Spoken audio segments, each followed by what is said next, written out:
some books I read in one sitting within the past month or so. Let's talk about them. First up is going to be Slow Days, Fast Company, The World, the Flesh, and LA by Eve Babbitt. This is a collection of what is basically biographical essays about her life in Los Angeles in the 60s and the 70s.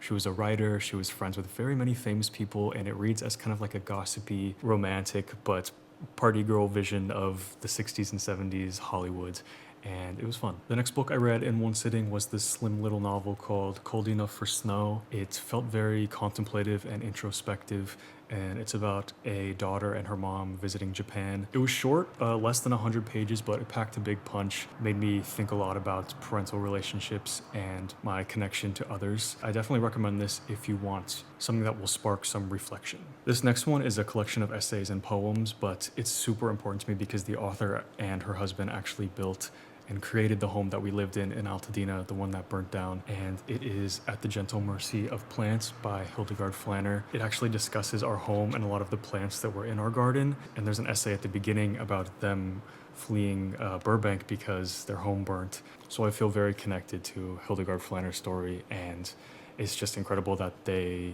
built our home. This last book I actually read in 3 sittings, but I feel like I just wanted to talk about it because it was my favorite thing I've read this year, and 3 minus 2 is 1, so whatever.